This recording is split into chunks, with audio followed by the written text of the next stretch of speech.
Now I'm in a student efficiency apartment here, and I'm going to show you how to use a water conservation kit that the City of Charlottesville gives out for free. In our community discussion on the water plan, conservation is very important. We are now using about 20% less water than we had anticipated only 8 years ago, and a large part of it is conservation. Not only lawn watering, you very rarely see people watering their lawns as much as they used to, but also efficient toilets, shower heads, aerators, and things like that. So to help in this conservation effort we have embarked on for a number of years, City of Charlottesville gives out a free leak kit. And if you go into City Hall, the main entrance, right by the chalkboard, and turn left to the utility billing office, you will get one of these packets. Right on the desk there. They're free. Might even give you 2 of them. And in that packet is the main thing about what it is. Information on the toilet rebate, some more information about saving water, and about a half dozen different items. One of them is a little bladder that we're going to use. This is a shower head. This is Teflon tape. This is a kitchen sink swivel head aerator, bathroom sink aerator, and a small dye packet. And the dye packet is going to be important here because there's a real water waster on this toilet. This is probably 30 years old, this toilet, and it's not very efficient. And probably 20% of the toilets in our city leak, and you'll see in just a second what I mean. So I'm going to add to this group a toilet flapper, and that I know what's going on here, so that's a tool I'm going to use to fix it in here. So I've taken the top off already, and we'll get to work here. Before I'm going to get into the each individual item,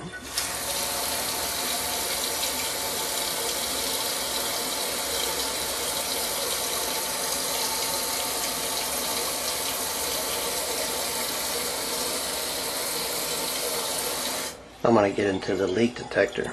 And the reason is I know what's causing this leak.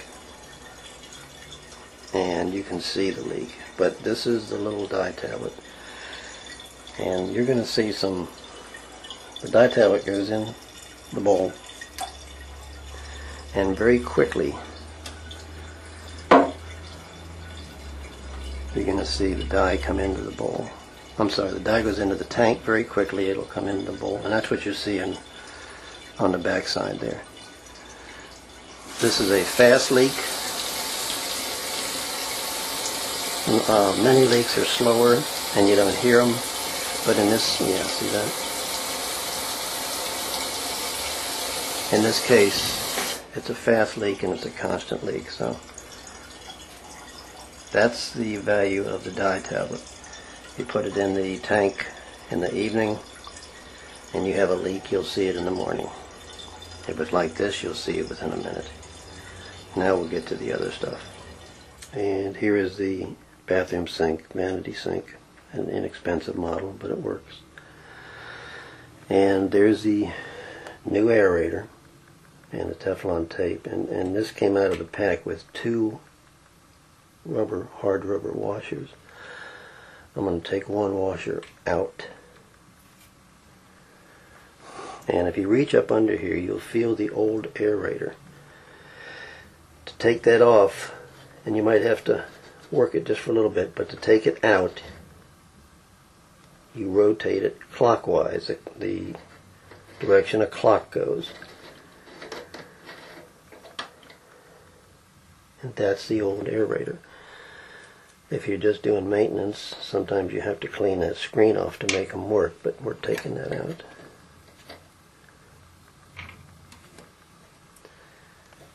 Okay. Now, you would take probably 1 turn of that Teflon tape and wrap it around the threads for a better seal and to make it go on easier. So to take that off, I went clockwise. To put it on, I'm going to go counterclockwise, the opposite direction.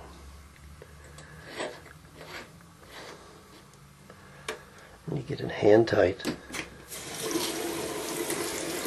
And there it is. So that's number one. And number two will be the shower head. Now you want to take a little care in this because this is where the disconnect is. Right there. That will unthread the same way. And what you normally have to do is hold this very tightly and use a crescent wrench because this has a flat-sided nut on it. And that will come right off. You want to be careful not to turn this because this is also threaded back into the water pipes. And it goes on basically the same as the sink. The vanity sink aerator goes on. And this is a pretty good one. Not only does it have an on-off button on it, so if you're taking a shower and you want to soap up, you can just turn it off and then turn it back on without going to the valves here and adjusting your hot and cold. And it also has an adjustment on the head. If I can do this one-handed, the head will turn to give you a different stream. Right there.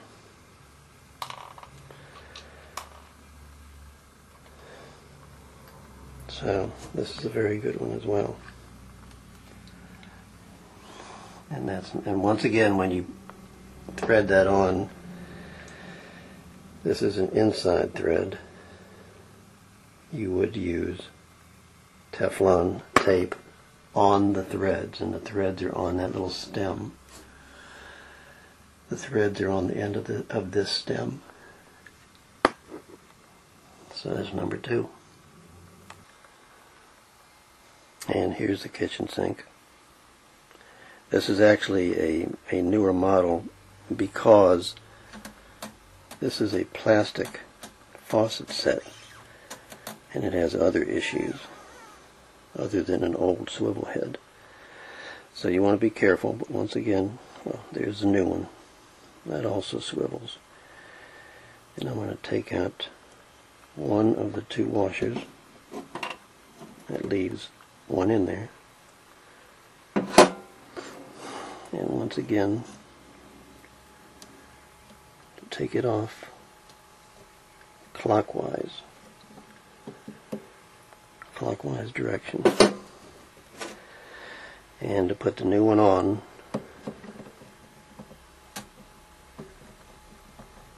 counterclockwise.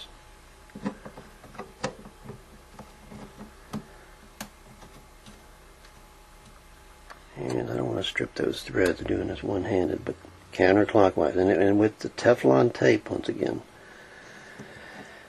it should go on easy. Do not force it, because then you'll cross threads, and you don't want to do that. So it should go on fairly easy, hand tight. And once again, this will swivel, so you can reach any part of the sink. So that's number three.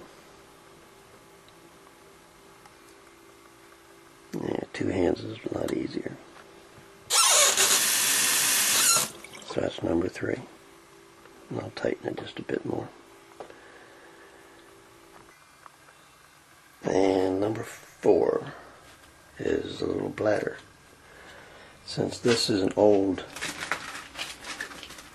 toilet, the tank holds much more water than the water efficient toilets do. Toilet tank. That's the tank and that's the bowl. So to cut down on the amount of water that's in there that you use on every flush, this is a bladder. And you unroll it and fill it up. And I'll do that now. And there's the bladder in place. In the old toilets, actually this is an old one, so in this one, I know I used to put a brick in there, sometimes 2 bricks, and that would just take up some of the volume, but this is a little better way to do it. Fill that up with water. Make sure it's out of the way so it doesn't interfere with any of your floats or anything in the body. And you'll save that much water every time you flush. I've never put that in one of the newer ones. I didn't see any need to, but that's what you do for an older one.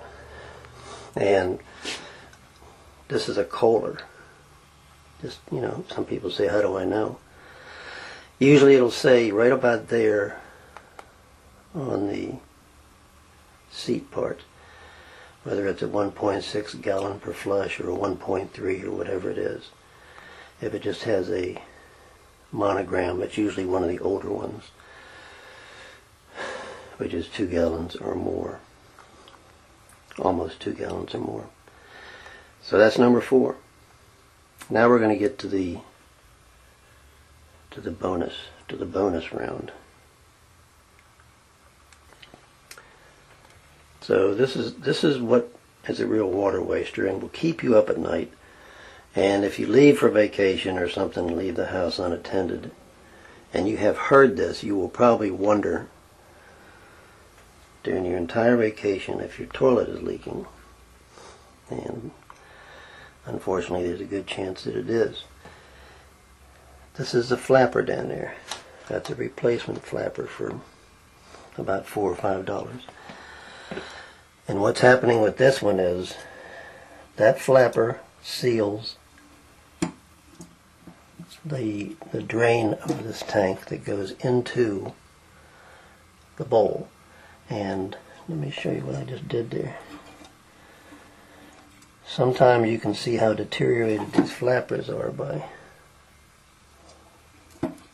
you'll actually rub the rubber off of these flappers. So that's the flapper. It has to sit firmly in that drain down there. And if it doesn't, it will constantly leak, it will fill up, it will leak, it will fill up, and it will cycle on and off until you fix it. What happens with this one is, this chain, here's what flushes, and that chain is so long that the end of it actually starts to go down that drain and blocks the flapper from closing up totally. So that's why I have this tool here. It's a side cutter, and I'm going to cut. All I've really got to do is cut about 1 inch or 2 off the end of that chain, which is doing nothing but hanging there. Now if you get a deteriorated flapper, which is right there, it's put on this stem by 2 ears. If you look down there,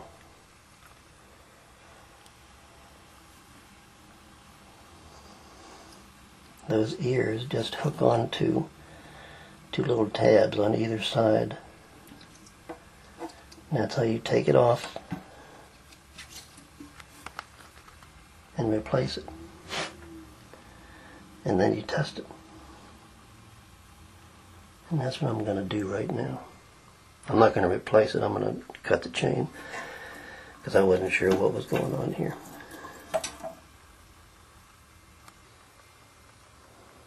So there's the toilet tank, and with my bladder hooked over the side, and the top will fit back on, and that's what I cut off the end.